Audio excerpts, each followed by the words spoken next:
first weekend of January riding. My dad couldn't come, so it's just Josh and I riding. We're currently headed up to Brantingham because most of the snow ended up being more towards the Brantingham, Tug Hill area.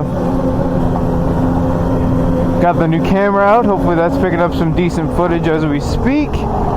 We shall see. I kind of wanted to try to talk this week about my likes and dislikes of the Polaris Assault.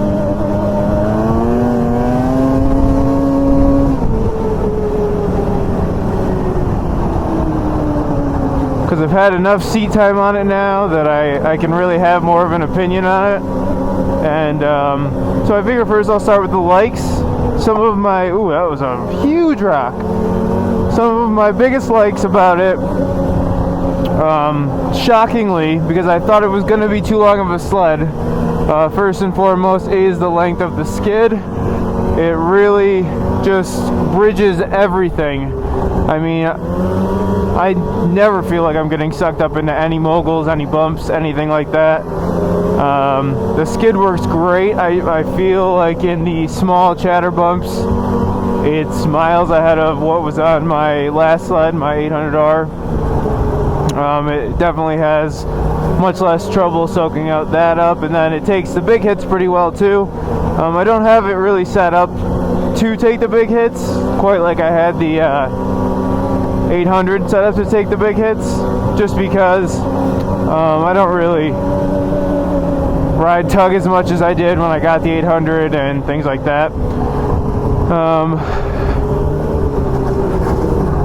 That was close. Next is the rider balance. It sounds like a big farce when they talk about it, but I absolutely love it. This sled has you exactly where you really need to be, and it sounds like a lot of BS, and I mean, I can understand why. I mean, the Rev XP has you in a really great spot itself, but you definitely feel the back end get loose, and it's hard to really get it under control. You have to put yourself on the back of the sled, lean back as far as you can to get it back under control. Whereas on this, you know, if you're feeling like you need a little more track pressure, it's literally just lean back and you're going to get more track pressure. If you want more ski pressure, just lean a little bit forward and you're there. So that's one of the things I absolutely love about it. Next isn't so much my Polaris Assault itself, but Polaris itself. Their snow check options are miles ahead of the snow check options offered by Skidoo.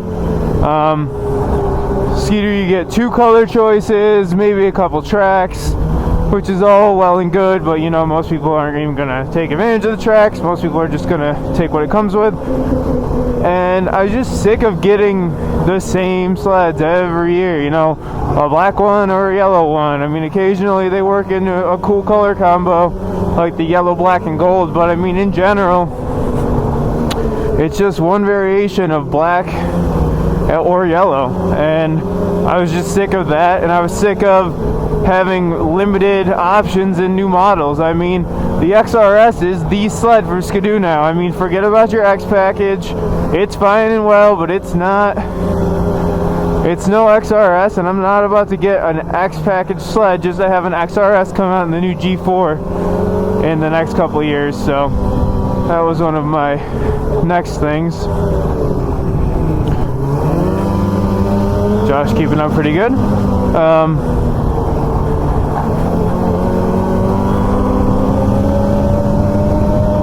Next is the built-in storage. I said this in my first review of the sled.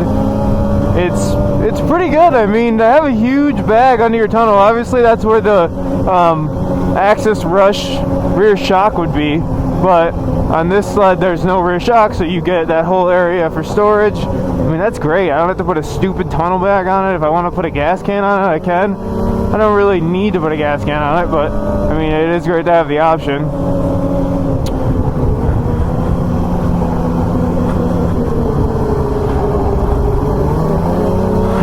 And then lastly, I would say the engine. I mean, I know me not having a fuel injected ESC, or I don't know what you would call the E-Tech, But I know me not having that on my 800 was obviously my choice.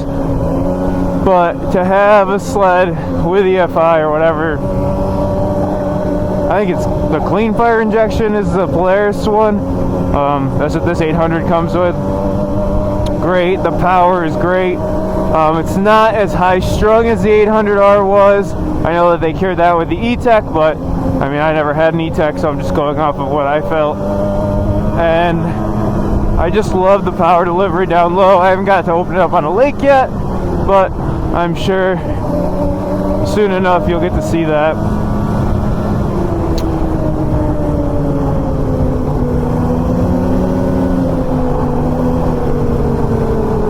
Whew. Got these new gloves, and they could definitely use being a little warmer. I will tell you that much.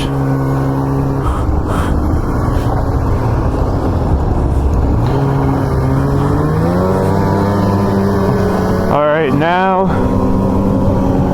some of my dislikes.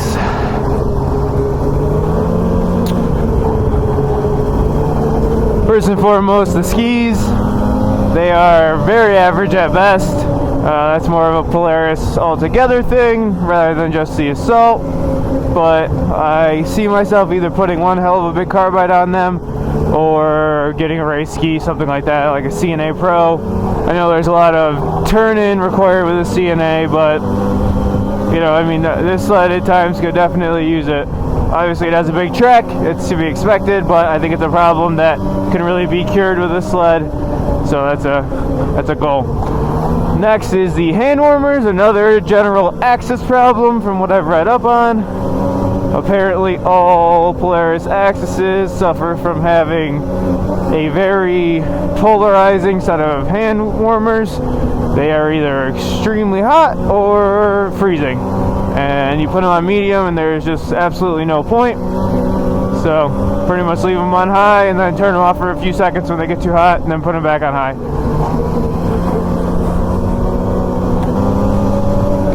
Next is the track choices. I know I said I love the spring check with Polaris, and I stand by that. I think they have one of the best in terms of sled itself spring checks, but I would have wanted more track options. A 2-inch was too big for me. A 1.3 I think is too small. I would have liked a 1.75. I know some guys have put that on, and I know I've said that in other videos, and everybody said, you know, oh, you can stud it, it's because it's long, blah, blah, blah. I understand that, but I only had two options for tracks, and I knew a 2-inch was not meant for my riding style. As I've said, I do want to do some off-trail riding, but at this point, I haven't been able to really even get into it. So to get a 2-inch track, knowing, and as you've seen, how much I'm going to trail ride, it would just not make a whole lot of sense. So I forewent that option. I don't know if I will end up swapping it out or just studding it. I think studding it was really going to seal my deal for how much I'll actually ride off trail. But, you know, we'll see. Woo! I love when someone comes so close to you. It's like I either avoid you or I do a hand signal when we crash. I know that, you know, identifying how many people are behind me isn't the most important thing in the world, but it's still definitely something that is pretty funny. It's an absolute mob up here this weekend. There's tons of sleds everywhere. I'm assuming, just from listening, oh my hands, just from listening at the gas station, it sounds like quite a few people are going to be going to Brantingham today, which is not too surprising. Everybody knows that's where most of the snow was. I think if you have little kids especially, you're going to stay in Old Forge anyway. But other than that, I'm pretty sure everybody's going snow chasing this weekend. Not that Old Forge snow was bad. I mean, on Thursday they had 2 inches, and I thought for sure it was going to be a pain just to get out of Forge to make it to Big Moose and then on to Brantingham. But then Thursday night into Friday, they finally got some more snow, and it made it possible to probably stay in Old Forge no problem if you really wanted.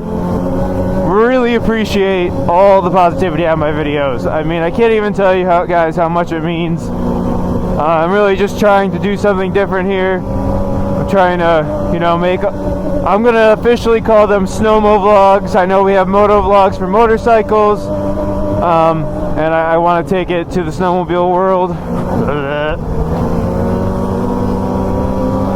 And I think it could be a really good thing for the sport itself. I mean, you know, unfortunately, it's a really popular sport that on YouTube isn't well represented. I think it's a real shame some of the biggest names on YouTube that are able to get demo sleds and make all these videos, they don't really put a lot of time into it. I mean, they get on a sled, they say a couple words, that's the end of the video. It's just, you know, it's really too bad. I often think to myself, if I was able to get demo sleds from the factory, I could give true opinions on them, things like that, but at least for the time being, that's not, you know, something I'm able to do, but it's definitely a goal.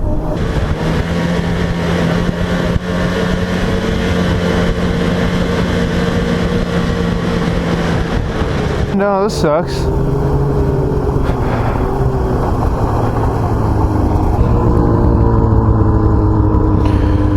Alright, almost there. I would have stopped, but there's about 100 sleds. I'm sure everybody stopped. This guy almost tipped over his 850. We're hitting bumps. We're hitting them a lot. We're going to take the road because that trail sucks. I may or may not have once done 105 on a similar road to this down in Mexico. It was a snowy day there.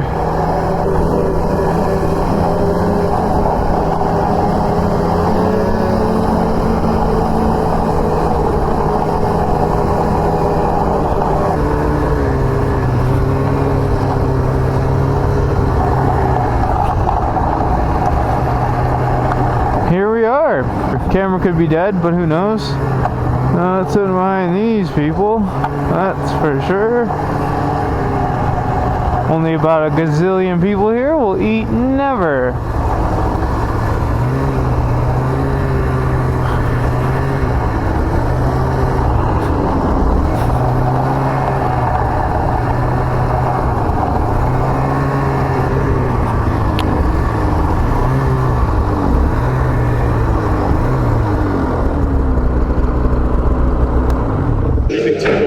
Better than anything I've had before. Yeah, for sure. The trails were looking nice though, like the snow.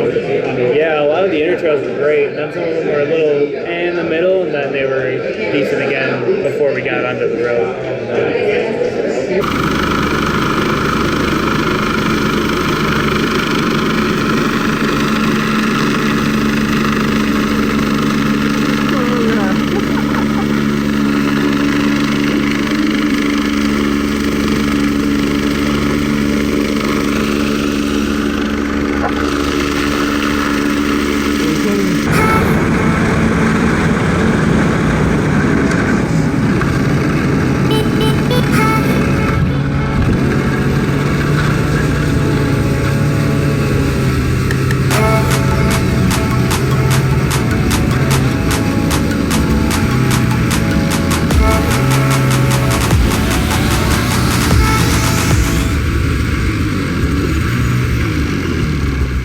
Accident out here. We can't let you cross for about an hour and a half. Okay.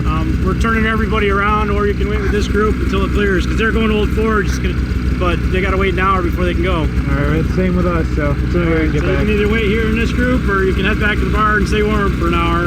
Okay. Alright, thanks a lot. Where do you want to go back, or do you want to wait here? It's your call. My sled's overheating, so we got to wait for at least a little bit.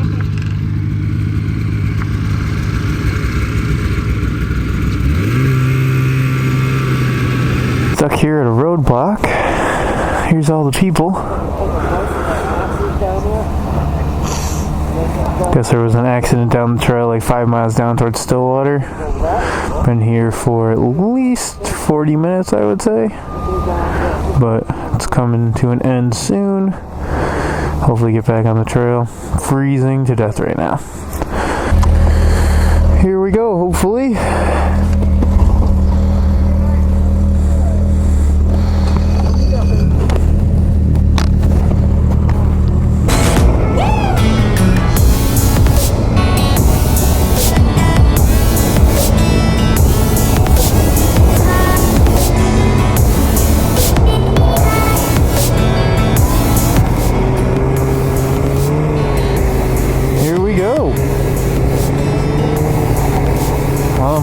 that means we're probably not gonna ride a ton more tonight because it's getting dark quickly. But oh well. It'd be kind of cool to see how well this films at night.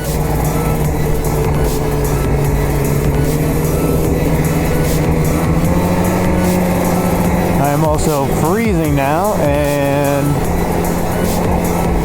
definitely not going to get much warmer because this is a long straight road.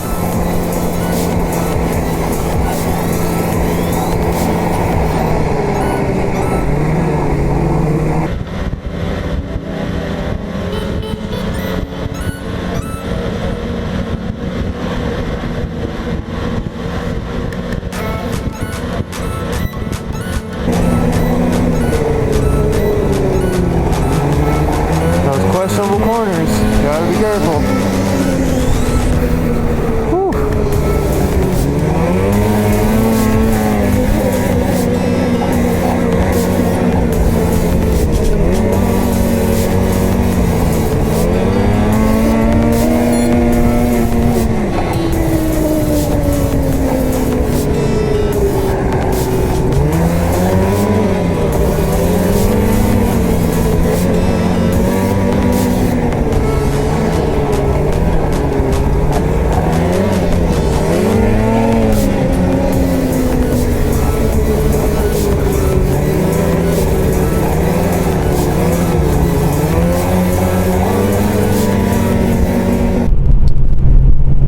So Sunday, I'm headed to the gym. Our ride yesterday was good. A little update on everything that happened with the accident. Turns out there was a girl and a guy involved. Somebody's going around a corner. One or the other went wide. They collided. The girl was flown out by helicopter. That's the helicopter landing in the video. The guy was able to just leave in a trooper's SUV. No DWIs issued or anything like that. It was just kind of bad luck. Everybody is alive. I'm not sure how critical the girl's condition is. That's all I've been able to see. But yeah, so, you know, as decent of an outcome as I guess you could hope for with the snowmobile accident. But anyway, back on the point of the video. I just wanted to see if there's any interest with you guys in me doing a snowmobile vlog itself, as in like me riding, showing you where we go, what we do, all that type of stuff. And then also like a topic video. In this video, obviously you saw me talk about my likes and dislikes of my sled. Pretty simple first topic, but I have quite a few other topics that, you know, I think are of value to snowmobilers, and, you know, even above and beyond, it could be down the road, you know, topics that maybe aren't about snowmobiling. So, but I think that there's so much footage between the two that I'm either gonna end up having to separate them and do kind of 2 videos a week, a topic video and then just the ride video, or the ride video is going to get cut down a lot and it's just going to end up being more the topics with a little bit of here's how the day started, here was lunch, and that was kind of it. Because as it is now, for me to talk about the topic and get through most topics in a decent fashion, I'm usually around at least 10 minutes, I would assume. This one was a little bit bigger of a topic, so it's pushing 14 minutes, and it's just going to really extend the length of my videos all in all. But if nobody likes the snowmobile vlogs, as far as just my, you know, my day-to-day riding,